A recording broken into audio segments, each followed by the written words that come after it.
Yo, people, what's going on? Back Bam! again, Rants and Redmond in the house. What you telling me, bro? Still on the couch and that? Going on, my guy. Going on, my guy. Yeah, couch sitting at the moment, fam. You know what I'm saying? But we'll be back with the full equipment, all in due course. All in due course. Can you Hey, hear me okay? yeah, I'm sweet. What you man doing? Man, just handling some business behind the scenes. Who have you man got on the weekend? We have got Nottingham Forest. What, at Mighty Forest? Nottingham. No, at Anfield, I think. Yeah. Another 3 points. Bloody hell, man. What's the mood like anyway amongst Liverpool fans? Anyway, are you feeling like you could win the league? Honestly.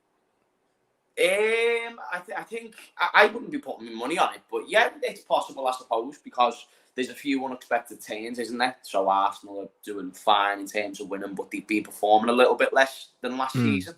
They've been getting results though, however, and then you've got City as well, don't you? And they're just always City are always City. But I like, even though they'll find a way based on chances, they have started a little bit underwhelming in some games. So no, I wouldn't sit there and be shameless and say we're definitely going to win the league, but we're definitely one of 3 teams who I think can sustain a title challenge. That's the way I will put it. I do think we can sustain, because what's a title challenge?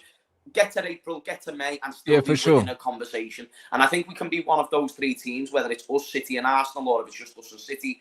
I don't know, but I do think so. And even last night, I know it's a Europa League game, but we're making Europa League teams look the way they should. And when you've got the quality of Gravenberch, who still isn't starting regularly, and he's just someone you can bring off the bench, I think he will get into the starting team soon, if he's not already in Klopp's mind in the starting team now. But I just think he's quality. I just think the way he glides past players. I think the quality of Szoboszlai, McAllister, when we found a more definitive role for him in the team. Salah isn't stopping. By the way, did you see Nunes' big?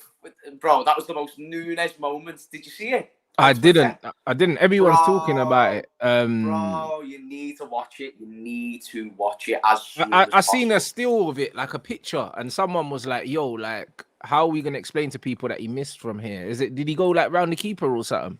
He done one of the best runs that you could watch. He sent one of the players on the arse, and then he went right past the goalkeeper, feinted him, and then he just hit the post. Like do you know was it Fernando Torres for Chelsea against United? Yeah.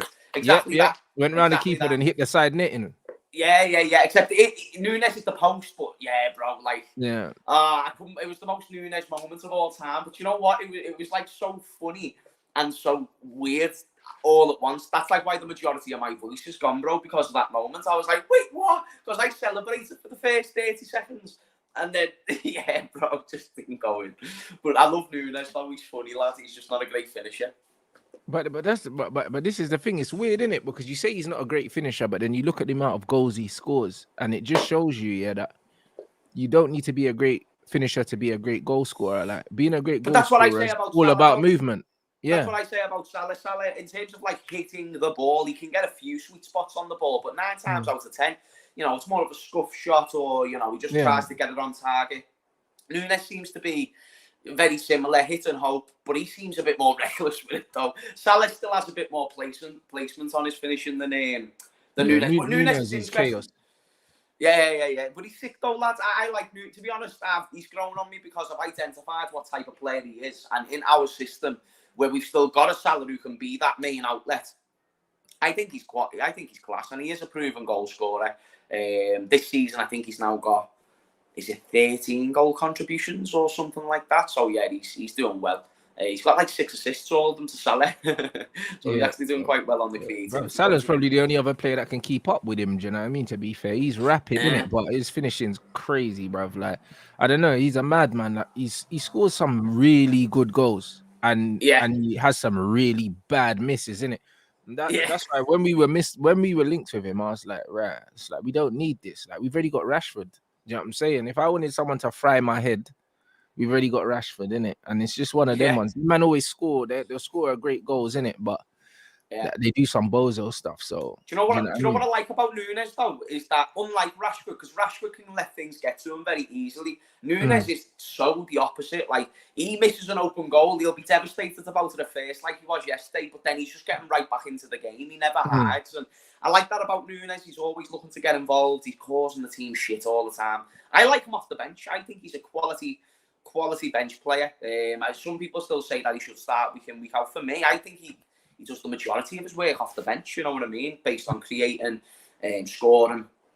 And we've got great attacking options. So now that Gakpo's back and Jota's been finding a little bit more form in recent games, you know, could be a bit of competition for him. But either way, he's useful to the squad.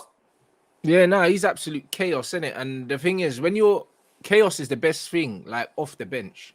It's the best thing off the bench, because when you got tired legs, do you know what I'm saying? The concentration's down a little bit. Then you put on a player like that, and you don't know what he's gonna do. He doesn't know what he's gonna do. Like it's a nightmare, innit? It's a nightmare for defenders. So I can understand why impact sub is probably his best position. That's kind of similar with us at the moment to like Garnacho. Like when he comes on, like I always said, that like just an impact player. Like every time he starts, he don't really do nothing in it. But if you bring him on off the bench, he just got that hunger, that tenacity. He just gets on the ball and he just wants to be super, super direct in it. And those kind of players are always a problem off the bench. Like over 90 minutes, you can't play like that. When everyone's got energy in their legs, you can't play like that for 90 minutes. All you do is you'll end up running yourself into the ground and getting no change in it. So like now it's gonna be interesting. It's gonna be interesting to see how the season unfolds, because Liverpool are starting they've started pretty well. You know what I'm saying? So it's going to be interesting to see maybe the head-to-heads as well with the likes of the Cities and the Arsenals. Maybe that might be the difference in it, to see where everyone is. Yeah, what I love though is that I don't think there's any, at the moment at least, like no real pressure to go out and just definitively win the league, because we've still got to develop a midfield which is looking like it's going to end up being a top class midfield. But then even the attack, I'd probably say that's the aspect of our team that you look at and you go, you know what, that's a league winning attack. If there's any part of that team that should be on a league winning standard, it's the attack. Otherwise, I don't, you know, the midfield is one to be questioned with all the youth around the midfield. Curtis Jones, Harvey Elliott, Szoboszlai, Gravenberch. McAllister's only 24, 25, so he's not. You're not going to say he's the bee's knees of experience. And then the defence, a lot of people have questioned our defence. Matip, Gomez. People are saying Virgil's back on his best, but he hasn't been the same since his injury. So, you know, and Trent can't defend. Robertson, XYZ. So, yeah, I think when you look at the overall team, in terms of the first year that Klopp's done at rebuilding this side, because that's the thing, isn't it? There was this 7-year thing, but he never really got presented that opportunity to rebuild at old clubs like Dortmund and Mainz, whereas this is now his first chance to rebuild 8 years at the job. I think it's a great opportunity, and what a start as well, because to go from Henderson and Milner to Szoboszlai and Gravenberch, bro, you've gone from two systematic players to two of the hottest prospects in Europe, let alone, you know, the Bundesliga or anything like that. So I'm buzzing, lad. I'm buzzing. When you get that, but do you think that's going to affect your manager's decision to leave then? Do you reckon he could see this job through? Yes, I think so. I think he's reinvigorated. I think he's made that clear in interviews that he loves this squad and he loves a challenge and he loves a new team. You know, it can be very easy to, like, you know, stick with what you know. You know what I'm saying? That's what I think he got caught up in with some of his older players. But yeah, I'm glad that for one reason or another, these moves got forced. Fabinho went, Henderson went, because it's forced a rebuild. And I think it's sometimes the best thing for them. You know, you can get an athlete who can get so used to one regime in terms of the gym, but then it's not going to benefit them because they're sticking to that one regime. But the second that they're forced to change the regime, it can actually end up being better for them. So I think that's kind of similar to what's happening to Klopp right now. That's interesting, man. But yeah, like that Nottingham Forest game should be that should be a formality. Nah, that should really. be 3 points. Yeah, the way that you lot are playing. So now it'd be interesting to see that. Big up everyone inside. Smash up the like. Obviously, we got Manchester Derby on the weekend. Yeah, I'm not looking forward to that at all, guys. No, you'll be fine. You'll be fine. You've got Højlund. He scores Champions League goals, so you're fine. Bro, he's got no Premier League goals. That doesn't really help me at the moment. I'll be honest. No, it doesn't. Has he played any Champions League caliber teams yet in the Prem? I don't know. I wouldn't say. Yeah, we played Bayern Munich. He scored against Bayern Munich. I think he got a goal against Bayern Munich. Yeah, man. If he can score against Kim Min Jae, he can score against the. A little cheeky deflection. Do you know what I mean? We love it, man. We'll take that. Do you know what I mean? No, he's done his thing, bro. Like, it's just one of them things where when I look at this team, the fact that you even brought up Hoyland, that's crazy because it's like, who can we rely on to score goals? Not even him at the moment, because it's not fair. I said it when we brought him in, yeah? Yeah. He's 19, 20 years old.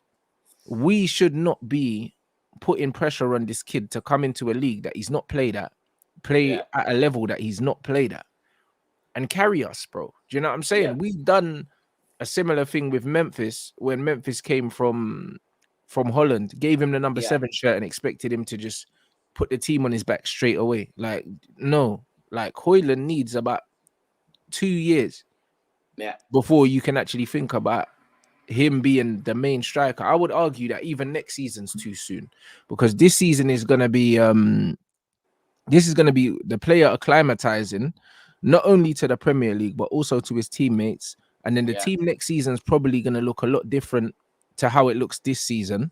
Do you know what I'm saying? So it's the third season where we can really expect something from him, and it's a similar thing with Sancho as well. I thought it would be like that. Like, Sancho came into a team where Oli was on the cusp of getting sacked anyway. Do you know what I'm saying? And then since then, he's had 2 interim managers and another manager, and we've completely changed the squad. The squad that he came into compared to the squad that's here, and it's a different team again. And when you've got young players coming into a new league, and they're playing in a new system, and then all these changes are happening, because Man United's not a settled team at the moment. Like, it's going to take them a while. It's going to take them a while. Hoyland transfer confuses me, because I think there's a player there. I think there's a player that can be developed, but to spend 70 odd million or whatever it was, you're paying for potential.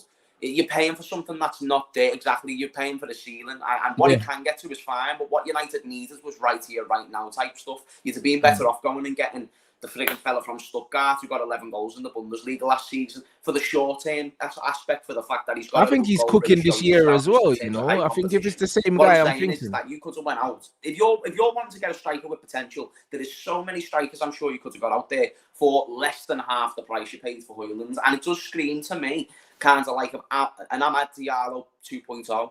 to a player that you're spending. Amad's very good though.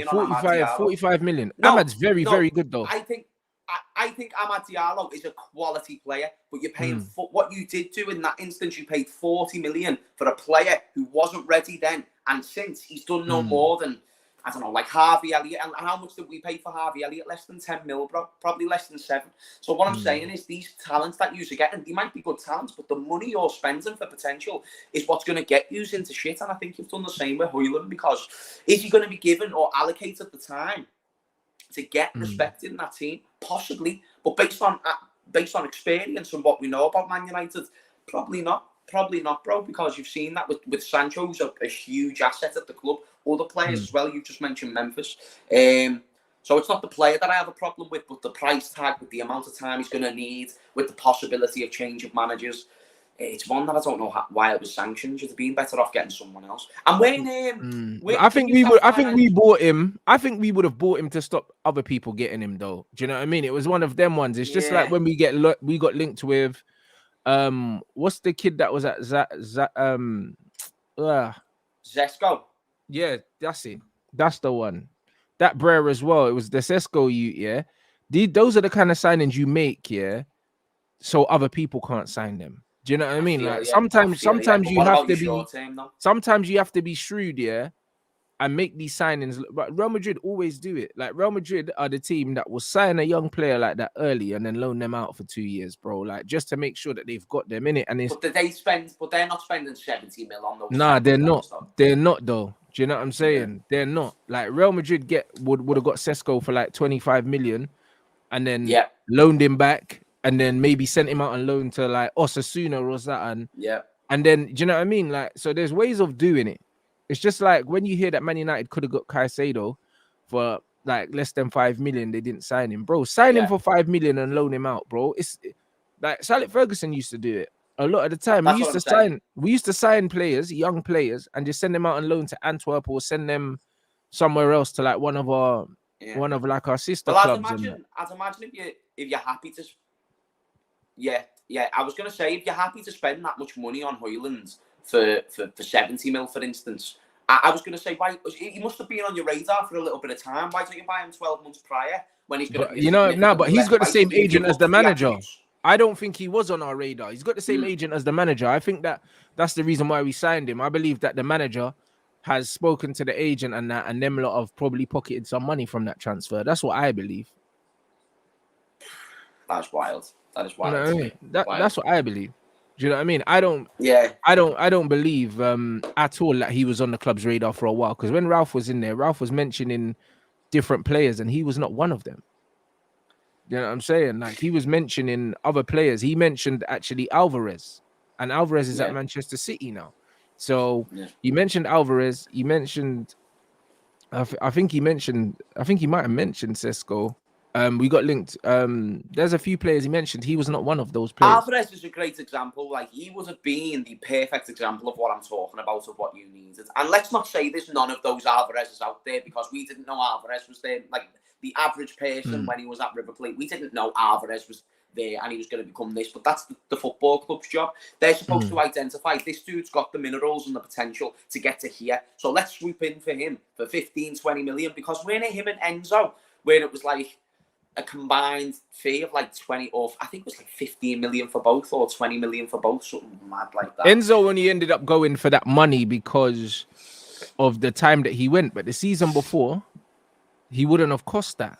Do you know what I'm saying? And it's all about being proactive. And there was another midfielder that was at Ajax as well, that was linked with a move. What's his name? You lot will know. Not like a South American centre midfielder that was at Ajax or something like that. And he was linked with a move. He's meant to be the next big thing. And then, bruv, like, man, I ain't heard his name again, bruv. Do you know what I'm saying? And this happens all the time in football, unfortunately, innit? And it's just one of them things where you just have to take calculated risk. Do you know what I'm saying? And that's what it is. Yeah. Why is Oli Gunnar Solskjaer doing an Arsene Wenger though, bro? He's coming out and mentioning every player that he nearly signs. Oh, because I got it. So funny. What was he doing that? Yeah.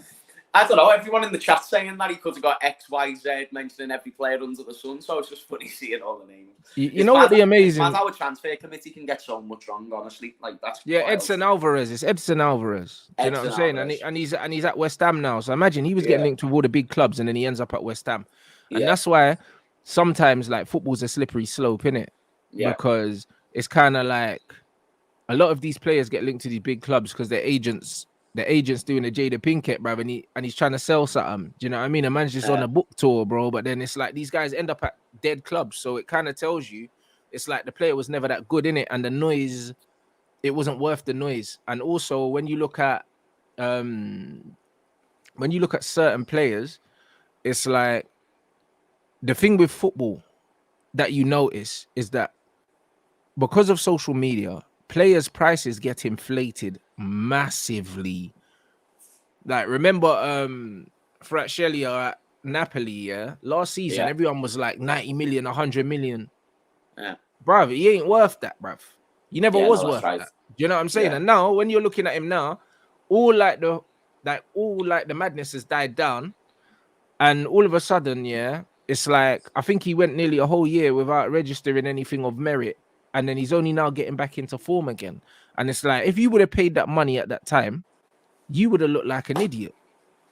Do you know what I'm saying? So it's just one of them ones where football's very, very, very weird like that. It's like almost you either buy the player before the hype or you buy them after the hype dies down. Like, you don't buy them in the midst of all the furore, bro. That's not when you spend the money. You do not spend the money when there's gas. You either spend the money before the gas or you spend the money after the gas, because that's when you're going to get the player at the right price, innit? And it's the same with Mudryk as well. 90 million or something for Mudryk. Nah, bro. You should have signed Mudryk a year before the gas. You would have got him for 20 million. Yeah. No, you're right, lads. No, you're bang on. Lads, you know what's crazy to me? It's like, that's what I see Liverpool attempting to do. And what I like is that if we do get a more of an established player, because you can't say Szoboszlai was a complete prospect, because he had multiple good years at Leipzig and Salzburg, but he had a release clause. We identified it and we went for it. McAllister, he had a release clause. We identified it. We went for it, but still a rather established name in the Premier League. So these aren't even prospects, but these are players who can be in your team or useful to your side for the next 5, 6, 7 years. And that's why, you know, those type of signings, they mean something because they've got a good base underneath them in terms of what they've proven. And they've also been able to come into our team and put that right into our team. And we haven't broke the bank for them, whether they worked or they never. So that's why, you know, Man United's approach, because, and again, when I mentioned Amad Diallo, I promise I'm not shitting on the player that he is. No, you're right though. You're right though. 40 United shouldn't million. be paying 45 million for a player that hasn't played first team football at Atalanta. He's been in and around the squad, but he wasn't playing. Do you know what I'm saying? If you sign a wonder kid from Atalanta and you take him out of their starting 11, cool. 45 million. But do you know what I mean? You don't pay that kind of money. Even Garnacho, we paid money for. You know what I'm saying? And people talk about him like a youth team player, but if you paid money for a player, he's not really a youth Was he a lot of money? I don't know. I don't think so. Do you know what I mean? It would have been, I don't know, I'd say around like 15 mil or something. 15, 20 mil, I think we would have paid. 15? That's like, don't get me wrong, for the player that he's, I suppose, ends up becoming in a value sense, it's not terrible, but the we only paid, no, we didn't. We only paid $500,000 for him. My bad. See, that's brilliant. That's a brilliant piece of business. That Garnacho is an example of someone who you can use either as a squad option or money ball. Moneyball is very important in football when it comes to making teams sustainable. And I think Garnacho, that's an example of a good piece of business, because you either could right now sell him for what, 30, 40, maybe even more, based on the hype that's behind That's them. a good investment. $500,000 for a player that you can sell for 30 million now. That's quality. That's the way I look at Fabio Carvalho. So Carvalho is yet to work out at Liverpool. But the risk on him was so low because we paid like $4.5 million plus a couple of add-ons. That doesn't rise to anything above 7 million. So, am I back? Yeah. I was only going to say, because the risk is so low. So Fabio Carvalho now, he's out on loan at Leipzig. Worst case scenario, we get back a talent, or he's going to come back after a decent spell and showcase. And you sell him and make some money. Yeah. There we go. Bro, like either way, it's a good investment. And see, those things make sense. The 45 million for Amad doesn't make sense, because if we were to sell Amad right now, we wouldn't get 45 million back. We wouldn't. Yeah. There's no one out there that would pay 45 million for Amad. He was out on loan in the Championship, done his thing. Yeah. Do you know what I'm saying? But we wouldn't get that money back. And this is exactly what I mean about Manchester United and the way that they're set up, man. They do too many things wrong, that I can't have any sympathy for the club. I can't have any sympathy for like any of these guys, bro. And it's funny, guys, like there was I seen this as well. We'll get onto that. I seen there, but then again, I got to show with Lee later, so we'll talk about that. I was speaking to Cams earlier, and I saw Coach Cams posted a video about the manager in it and the manager's transfer policy, and I'm glad that someone else is saying it, because I feel like a lot of these Man United fans are absolutely deluded as to what's going on. And it's like, when you look at how the managers invested in players, it's been absolutely shocking, bruv. Like, it's been awful. Like, in terms of managers, there's an argument that Ten Hag has invested his money the worst out of all the managers that we've had post Ferguson.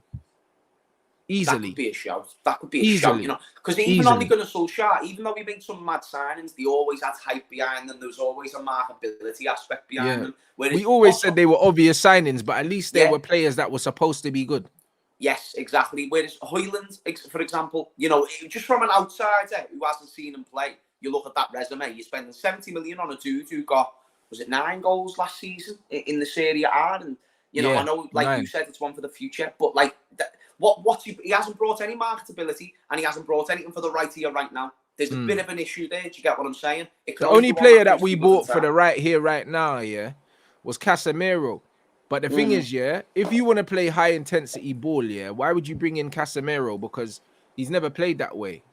Yeah. You know what I'm saying? He's never played that way. At Real Madrid, Real Madrid, they press at the front, the first few players, but the way Real Madrid press, they press in zones, innit? They don't press all over the pitch. And then they're very compact and they're hard to beat. You lot played Real Madrid in the Champions League, so you know how Real Madrid play. Real Madrid don't press you all over the pitch. They only press you in zones. Yeah, they press you in certain.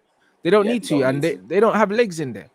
And like when you look at Toni Kroos, Casemiro, and Modric, that's not legs.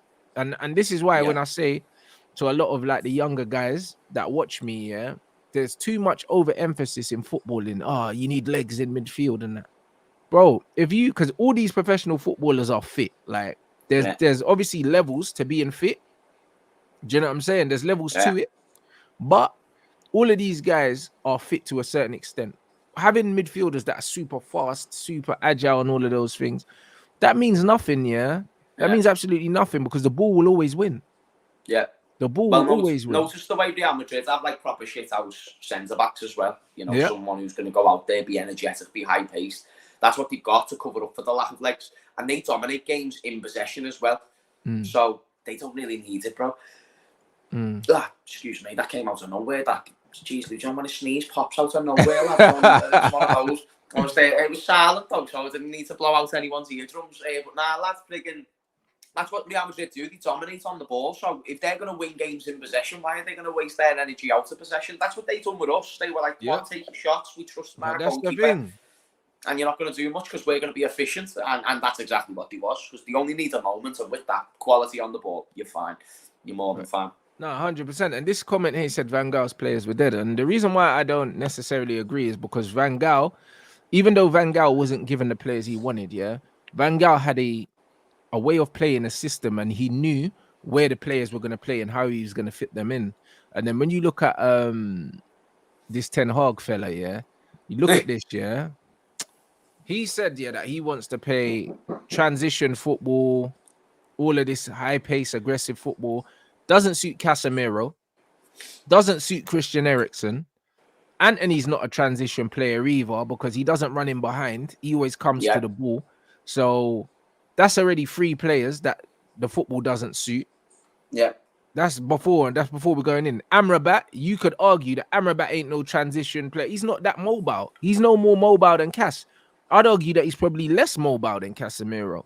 So if you want to play this mobile, high pressing game that's similar to like a Leipzig or something like that, you need fit mobile players, like lightweight, quick players. Like when you saw Leeds, the way they played and the way that Bielsa would look for players, he didn't want players over a certain weight, over a certain height, because there was a specific kind of game he wanted to play. The manager's buying the wrong profile of player for the football that he says he wants to play, and that tells me that he's winging it, bruv. Yeah. And then even when you look at the profile of players that he's bringing in, like guys said, they said that he wanted a Frankie de Jong, yeah, to play next to a Casemiro or something like that. But then he signs Mason Mount. Mason Mount is not the same profile as Frankie de Jong, bro. There's other players he could have gone and got. He could have gone and got Gravenberch. Yeah. Instead of letting him go to you lot. Do you know what I mean? So when you look at exactly, Amrabat's a similar profile to Højbjerg, and we got linked with Højbjerg as well. Like, it actually doesn't make sense, yeah, what the manager's brought in, how much he spent, and what he's trying to tell us he wants to do. None of it correlates. And that tells me that he doesn't even know what he wants to do. And it's about time that Man United fans need to just accept that he's a bum. He's actually a bum. Do you know what I mean? Just like Ronald Koeman's a bum. Just like Frank de Boer's a bum. These Dutch managers are rubbish. And Ronald Koeman are bums. That's for sure. They are proper bro, they ain't, bruv, these managers. You know what I mean? And I got a lot of respect for Dutch football and the heritage of football. But since Louis van Gaal, they have not produced a top-level manager since Louis van Gaal. They haven't. Do you know what I'm saying? And even when you look at their national team as well, they'll never do what they're supposed to do, fam. Because the whole thing's crazy. The whole thing, yeah, is almost, I wouldn't say that it's dated, but it just needs a new direction, bruv. Because their thing just looks dead right now. It looks stale. Yeah. That's what it looks like. It looks extremely stale. Do you know what I mean? The fact that these guys are raving about Xavi Simons and that, bruv. Any guy. I'll be real. I'm not buying into the Xavi Simons hype, bro. If that's the future of the Dutch national team, then they're in trouble. I'll be honest. Do you know what I'm saying? Because he's not even better than Memphis. He's doing well at Leipzig, though, no? Yeah, but bro, that league, like, do you know what I mean? It's just one of them things. It's just one of them ones where it's like sometimes it's the league, sometimes it's not, but you never really know. I Do you can't know what I'm even say saying? I've watched much of him, you know. So what, does he miss the fundamentals, or is he just one of those kind of like getting in the right position at the right time to get the goal contributions? Bro, you know what it is, yeah? Like he he looks raw, but he's got something in it. But Yeah. I just don't think that something's gonna translate to the adult game. Do you know what I'm Okay. saying? Because a lot of these players, what happens is they look amazing amongst their peers at their age. Do you know what I'm saying? And that's just what happens. A lot of these players, they look amazing, and I've seen it a lot in the Man United youth team where players, when they're playing amongst players their age, they look really, really good. Do you know what I'm Yeah. saying? And then what happens is once they go into the adult game, the stuff that they're used to doing doesn't work there. Do you know what I mean? And it's almost like if you look at the fight game, it's like boxing as well. You see a lot of guys do really well in the amateurs, then they go into the professional ranks, and all the stuff that was winning them fights ain't winning you fights there. That's Do you right. know what I'm saying? And that's just what it is. Like I've seen it a lot. I've seen it a lot. It won't translate in the adult game at the top level. Do you know what I'm saying? Of course, it will translate in the Bundesliga and that. Like, do you know what I'm saying? Like, with all due respect to the Bundesliga, if you're in one of the better teams in the Bundesliga, you're gonna look all right. Do you know what I'm saying? But Yeah. I never see him being a top player. Like, I never see him being one of the main players in a good team. Like, What's probably very telling to me of someone who has watched very limited football, I know that he's played for Barca, PSG, and now he's at Leipzig, and he went to well, PSV exactly. last season. So I do know that this is what I'd say. Even though it's a good resume, I also know if you're a really good player in the youth ranks, Barcelona are not going to let you go. They will not let proper talent go. That's what the track record says. They will find a way to keep you, and you will be happy to stay because Barcelona are such a prospect. That badge is such a... It's such like a dream badge to play. Like if you do well in a Barca shirt, that is amazing because like you're now one of the cool people. Like when you grow up seeing people wearing Barca shirts, you associate that badge with ballers, and they keep ballers. And the fact they didn't feel the need to keep him and they were happy to let him go for a price. I don't know how much he went to PSG for, but that tells me that they saw something where it's like we can do without him. He's not, you know, he might not be superstar potential. Could do a job, but anyone can do a job. We're trying to find the next biggest thing, and they obviously didn't see that. So that's probably the most telling thing to me because we know La Masia produces some great players. So that's probably the thing with Xavi Simons, and maybe he's become a bit more of a systematic player over time.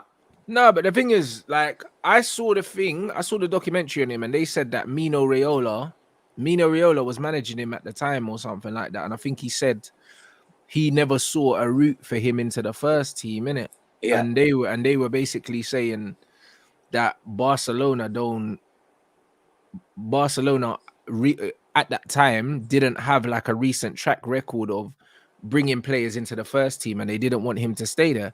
But now I'm looking at Barcelona and I see all these young G's coming through. It's like, do you know what I mean? Something's not really adding up. Like, but do you know what I mean? Still though, like they even though recent history might have not been as good to them, typically if Barcelona really want to keep a player, really want to, if he's really good, they'll find a way. They knew about Messi from the age of like 9, bro. You know what I mean? No, 100%. But then even the PSG thing, they thought he was going to play first team there, then he didn't play first team there. Do you know what I'm saying? And there's always a reason, blood. Like, there's always a reason. Well, PSV, he found a good level. And then Leipzig, now he was too good for that league because that league is for up and coming top players, or players past their prime going. Do you know what I'm saying? So he was too good for that league. So now he's in Germany, he's doing his thing. But bro, like, that's man ceiling. Like, that's man ceiling.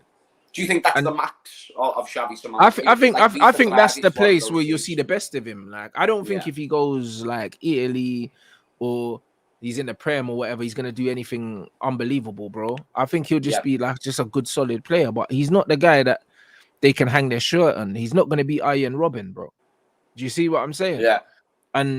And that's just kind of where the football is at the moment. Like, there's not really no shame in that, bro. I'll be real. Like, the thing is with football, things happen in cycles, innit? When you look at managers, like even when you look at Germany, bro, when you look at the players they're producing, and their managers at the moment, it's a weird one because it's like I never believed in Nagelsmann because I was just like, cool, like the OGs, fine, but the new guys, I don't know, bruv. Do you know what I'm saying? I don't know about Nagelsmann. I don't know about him. And And this is the and this is the thing. A lot of these new managers, yeah, it's like I'm not really sure, bro. I feel like the players are getting overcoached now, and it's killing it. Mm. Do you know what I'm saying? Players are getting overcoached, bro. And I feel like we're gonna see. I think we're gonna start to see managers kind of going back to the basics, bro. Genuinely, because I think that's where a lot of the best players are gonna come from, bro. Just giving players the freedom. We're seeing how Jude is thriving, yeah, under Ancelotti now. Do you know what I mean? And he's been given the freedom to Yeah, play. that's because Ancelotti's just said go Because for it. You know Ancelotti what I just mean? lets this guy just go out there and play football. And I That's think what we're doing with Gravenberch as well. That's why when yeah, Gravenberch is on the ball, he's just free to do whatever he wants, bro. And I like that approach with Gravenberch. It's better to do that because he weren't that at Bayern. He never got given that freedom at Bayern. That's why he's already got like I think it's 4 goal contributions here, and he had 2 goal contributions there in the whole season. yeah, Just giving them that absolutely. freedom. You That have can to use give the him the ability. freedom. I think creative players, the worst thing you can do, yeah, not even creative players, creative people in general, the worst thing you can do is give them too many restrictions. And that's life in general. Do you know what I'm saying? It's like you don't restrict people. When you work with creatives, yeah, their brains work different. So you allow them to do what they need to do. Do you know what I'm saying? You don't micromanage these players because you ruin them, and you don't micromanage these people or you ruin it, bro. Do you know what I mean? And this is the thing, like in life, it's the same way. Like if people are creatives, they can't work in these straight lines, bro. Like it doesn't make sense. You know what I'm saying? Like me and Dave run my channel. Like I don't tell Dave I tell Dave what I need. I don't tell him anything else. I don't tell him how to do his job because he's a creative and his brain works a certain way. If I need an intro, I say, yo, Dave, I need an intro. I don't tell him what to put in it. Yep. You know what I'm saying? Because that's his arena. Yep. Like managers trying to overcoach these creative players and don't like I hate it, bro. Do you know what I mean? Like People who can't comprehend having their level of ability trying to tell them where to be, yeah, what bro. to do, I how to do it. hate it, bro. Do you know what I mean? And it's like Yeah. even at the lower levels, when I see like certain managers trying to tell players to play to 2-touch and to 3-touch, bro. Some players are not meant to play. Do you know what I mean? Imagine you got Eden Hazard and you're telling him to play 2-touch. Like, what are you doing, bruv? Like, no fact. Hazard don't play 2-touch. Do you know what I mean? Hazard plays as many touches as he needs, bruv. Like, that's how he plays, innit? Like, if you got a Coutinho, what you're gonna tell him? Oh yeah, 2-touch and that, bruv, shut up, man. Do you know what I mean? That don't make no sense. Like 2 touches for certain man. Do you know what I mean? A 2-touch ain't for everyone. And when you start trying to take the personalities out of footballers, yeah, like it ruins them. Nah, do you know what I'm saying? It ruins them, bro. I think you've even seen that with it, to go from one extreme of great ballers, let's go to the other extreme of, let's say, a shithouse like Harry Maguire, someone who's supposed to just be a Brexit centre-back, get in the way, be vicious. I think for Harry Maguire is an example of one who's gone the other way. Instead of focusing on what he can do well, which is just be a brute strength and use his body weight, instead he's being told to be this out of the back playing centre back, ball playing centre back, when his ball ability is heavily limited. He looks very uncomfortable on the ball at times, in my opinion. And for people to sit there and say, okay, now you need to be the ball playing centre back, to me is very, very harsh. He might have had signs of being able to do that, but I think his best type of thing is just getting that ball away. And I think people trying to overcomplicate it. It works on many levels for someone, not so for others. That's even like Kanate. Kanate should not be someone who you're trying to play out from the back. Kanate should be a player that you let him just throw his weight round, bully the just opposition. defends. Yeah, that's there it. There we go. Know what he specialises in instead of overcomplicating it, like you say. No, 100%, and that's what it is. I think people don't realize that sometimes the best way to manage certain players is not really to manage them at all. That's what I do. Do you know, if I walked into Chelsea when Eden Hazard was in his prime, I'm saying you keep what you're doing, my friend. You know what I mean? You know what to do. You know what I'm saying? Like, if there was anything that he needed help with, I'll try and assist him in whatever way I can. But I'm not going to tell him how to play football, bro. He does a more than good enough job at that by himself. That's crazy, man. Saying Pep's letting Doku do whatever he's want, bruv. No, he's not. Like, do you know what I mean? No, he's not. Doku's more preferred over Grealish because Doku ain't really got a mind of his own. Doku just runs in straight lines like this, up and down the wing. Like, he's very predictable and very, like, robotic. Do you know what I'm saying? Like, he's not a free spirit. Doku's not that kind of player. He's got that one fake shot go down the line. It's dead. Do you know what I mean? Like, yeah, he'll find a way to make it work for him. Though he'll find a way. no, to it will make work that at Man be City like efficient. Sterling worked at Man City. Do you know what I mean? Yeah. But Doku is not. He has not got a free role to do anything he wants, bro. Like he's literally He's like got one job. He's got one job and he's got one trick, bro. He's literally like your modern day, like wide player, like up and down, like this, that, and the other. Like, do you know what I mean? He's not got no freedom, bro. Do you know what I mean? If you think Doku's a baller, I don't know what to say to you. Do you know what I mean? You can't say he's a baller, like a baller, but he shows good signs. You know what I mean, bro? Like he's got a bit of pace and he's direct. Do you know what I mean? And that makes you a baller in the modern game. I'm sorry, like that's crazy. Like Doku there's nothing outstanding about this guy. Do you think bro. he can ever become a winger who gets high output? Yeah, at City for sure. Yeah, for sure. Like assist goals. Do you know what I'm saying? For sure at City, yeah. Do you know what I'm saying? But there's nothing. The only thing special about him is he's quick. That's it. Do you know what I'm saying? I don't see nothing. I don't see like the final pass or anything that's exceptional. I just see a player that is just quick, bro. Like that's it. Yeah. Technically great. He's not technically great. He's not. He's decent. Do you know what I mean? Like he's literally a physically more imposing version of Raheem Sterling. That's what he is. Do you know what I mean? I would argue that Sterling's probably a bit more intelligent. You know what I'm saying? Sterling's movement was a bit more cute. Doku's a bit more, you know what he's gonna do, but he's physically just a bit more he's a bit more physically imposing, but he's not. Yeah. I can't see it. You know what I mean? He'll get goals, don't get me wrong, he'll get numbers, but Doku's another one of them head down speed. Well, if you think about Raheem Sterling since he left City as well, he's looked very, very up and down. So it's like probably something similar could happen with Doku, where if he was to stay at City for a long time, smash it the way Sterling smashed it at City, but then goes to a team that's not quite as stable, that's when you start to see a lot more of his deficiencies opposed to what he does well. And I think that's what's happened with Sterling, even though, like especially this season, he's created a little path there to where, you know, he's now one of Chelsea's better players, but that's not too difficult when you think about all the youngsters in that team and, you know, the fact he is still looked at as one of the main dudes. So you're right, maybe something could happen with Doku. It's like Mane with us. He found a world-class team that really suited him. 100%. Once he left and the team didn't play to him as much, it was more difficult. That's what I mean. I think Doku's a decent player. Like someone said, I'd take Cole Palmer any day. I think Cole Palmer's a better footballer than him. Do you know what I mean? But Cole Palmer don't have the athleticism of Doku. Do you know what I'm saying? But Cole Palmer, the fact that I've seen Cole Palmer play in the false nine, I've seen him play on the right. Do you know what I mean? I've seen him float about. He's technically very good. And yeah, bro. Like Palmer to me is just a better player, and one stayed and one didn't. Like Doku does the job that Pep wants him to do in it, but I think he's massively overrated, bro. Like he's very much a player that relies on his physicality. Do you know what I mean? I don't think technically he's that great. I really don't. I just think that he's direct and he's aggressive runner. And in the modern game, this is all that people like. It's the same. That's why there was the furore around Rashford and these lot were loving Garnacho and that. These men are just guys that pick up the ball and just try and run at their defender every time they get it, and most of the time they lose it. Like that's just all it is. James is frozen, he'll be back. Man said Doku or Martinelli. Martinelli's miles clear of Doku. Miles clear. You know what I mean? They're not even in the same conversation. I'll be real. So I don't really know, bruv. I don't really know. I said Garnacho's terrible, but you say that, but bro, they're similar players. They're very similar players, bro.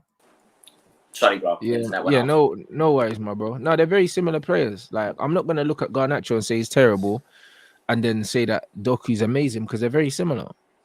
Do you know what I'm saying? They're very similar. Like, they both get on the ball and they try and isolate their players 1v1 and go past them. Like that's just what they do. You know what I mean? But that's what people call ballers these days. It's interesting. Yeah, you know what I mean? Interesting. Julian Alvarez is doing bits at City though, isn't he? He's a player. He's a player, man. Alvarez is a player. He's still a bit raw, but he's a player. He's actually a player though. Yeah, there's Do you know something what I there. mean? There's so much that he has to his game that Haaland doesn't have, and it's mad because they came in the same window. That'll prove to be like a legendary window, I think. The same way you look at him, I don't know, like Tevez and Mascherano to West Ham. You know what I mean? It's Hey, like bro. that type of pairing, like Yeah, quality but they were signings in there cooking for the though. teams. They were cooking at West Ham, and that was the difference. Them man was so good, yeah, that they upped the level of the whole team. Just 2 players. Yeah, no, I know. I think that's Yeah. what Julian Alvarez and Haaland are kind of doing this season for the front of things, you know what I'm saying? Because they've let go a lot of great offensive players. Well, De Bruyne's been injured. Gundogan left. Riyad Mahrez left. A lot of players that was had a lot of their attack. Jack Grealish isn't playing as much right now. So the creativity element is different around City. And I think Alvarez is doing so much for that team in terms of the importance, to a point where if he weren't in the team, you could see City drop a good few less points if he weren't there. So he's doing boss, lad. I think he's applied himself well to that role. And that system City's got going on's working like a charm at times. So just needs to develop into the season more, see how they go, because they always have these little rocky starts, but then they're ready to go on a X amount of game winning streak. So we'll see if that's the case this season with them. But if they do that, Alvarez will be a big part of it, no doubt. Yeah, No he a doubt proper about player it. still. He a proper player. Big up everyone inside. You already know. Let's get us up to 500 likes. I've been seeing the stuff about. Obviously, we know what's going on with Sancho. This thing, they released this thing about.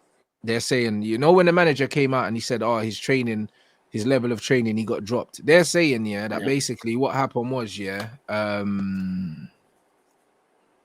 didn't get picked for the Arsenal lineup, and he said that he put out a team to replicate the Arsenal team or something, and he didn't think that Sancho was pressing or something.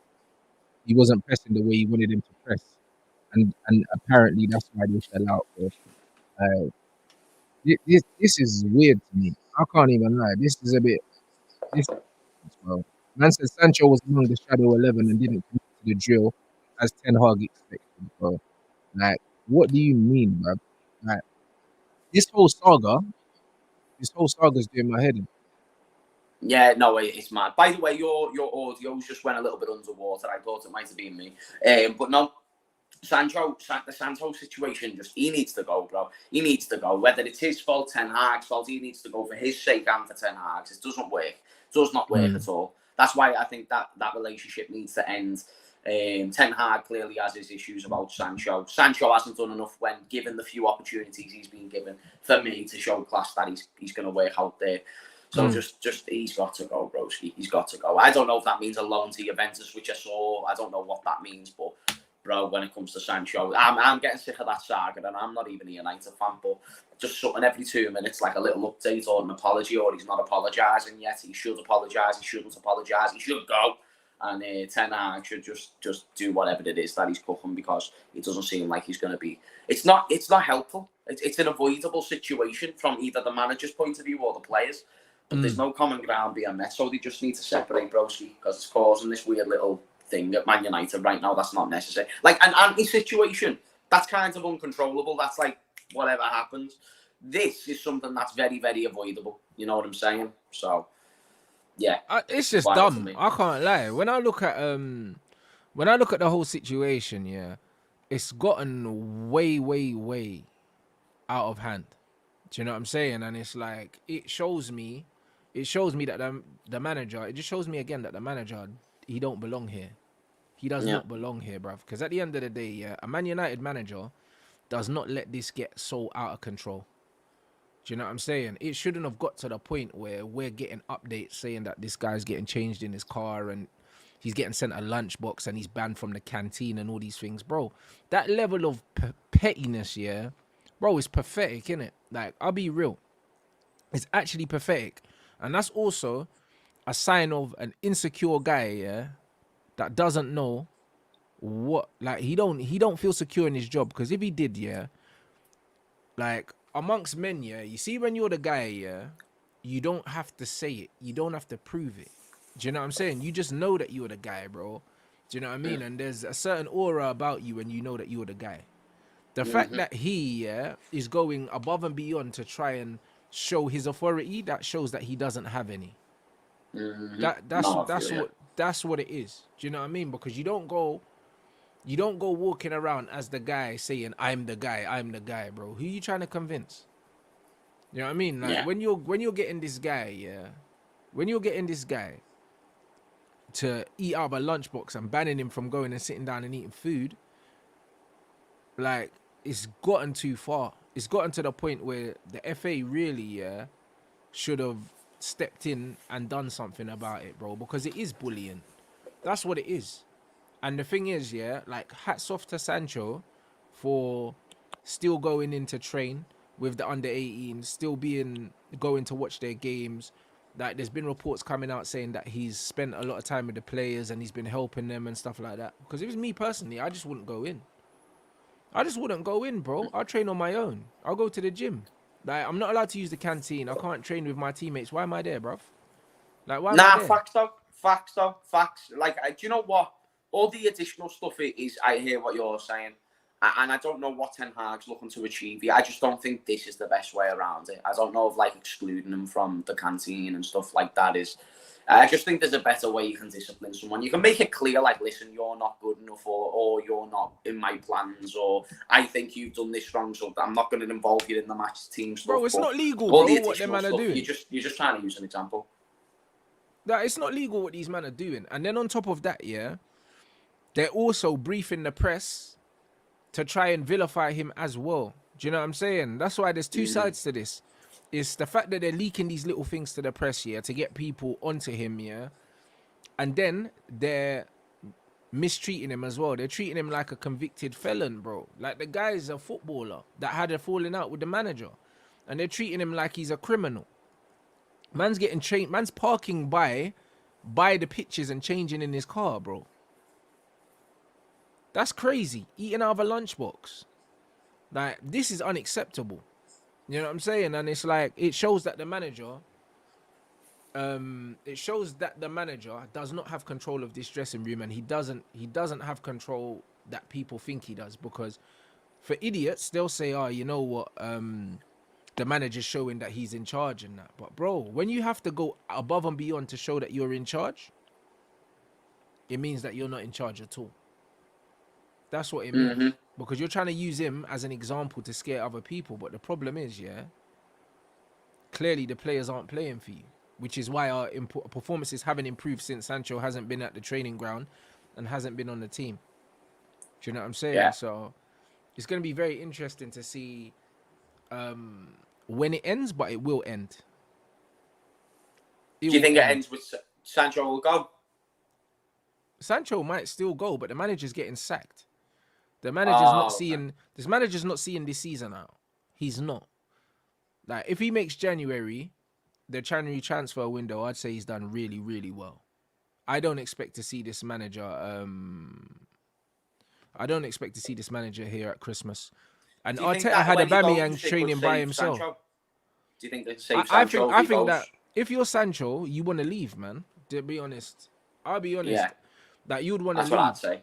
The thing is, he's got friends at the club, and I think that they can convince him to stay, in a sense that, imagine, if a new manager comes in, likes him, favours him, and starts to play him, I think he'll be happy to stay, because he's on good money. He's probably not going to get the money he's on here anywhere else. Yeah. So he's on good money. He's got friends at the club. He's in England. There's no reason for him really to leave, other than the fact that he doesn't like the manager and he hasn't been given a fair shake. So if that does turn around, I can see him staying. But one thing is for sure, I cannot see this manager surviving this season. I can't. Or do you know what I'd say to him if he's my mate? Because clearly, if he's my friend and he thinks he's done nothing wrong, I'm inclined to agree with him most likely. Okay, then you've done nothing wrong.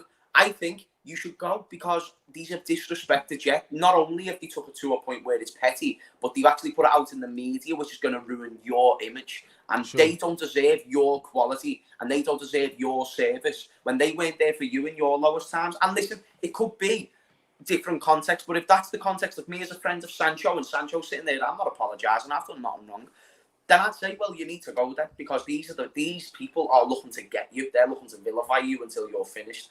I agree. So even though the money's nice, I think the way the club have treated him in terms of allowing these leaks to come out and all these other things, they're coming from people in the club, innit? And I think because the club are leaking all this information to people, yeah, and making him look a certain way on principle. If I'm him, I'm leaving on principle because you haven't protected me. Do you know what I'm saying? You haven't kept this in house because the club. What really should have happened as soon as the manager done that to him, someone above the manager should have said, "Yo, you need to put this fire out now." Do you know what I'm saying? Because you didn't need to say that. Like we need to keep our stuff in house. But the fact that these things have been allowed to escalate, like it's out of control now. You know what I'm saying? So it's either the club need to get rid of the manager, and if I'm him, the club actually have to apologize to me and say, "Yo, like we didn't protect you. We let this get out of control. We want you to stay here." Yeah. Or I'm dipping, bro. Yeah. You know what I mean? Because there's no way you can let this happen to me, yeah, as an employee of you, and you're just letting these guys have free hits at me. This is crazy. Do you know what I'm saying? So for me, if I'm him, I leave on principle, innit? However, money talks. Yeah. You know what I'm saying? And is he gonna get 250 a week anywhere else? Don't think so. Do you know what I mean? Nah, probably. Like if he goes back to Dortmund, it's gonna be a little, not little, but maybe he might get 200, maybe, and even that, don't even know. Yeah, Barcelona can't afford to pay him. They want him, but Joao Felix is on $6,000 a week. Sancho's not taking that. Do you know what I'm saying? So it's one of them ones, bro. Know what I'm saying? It's not. So I don't really know what's gonna go on.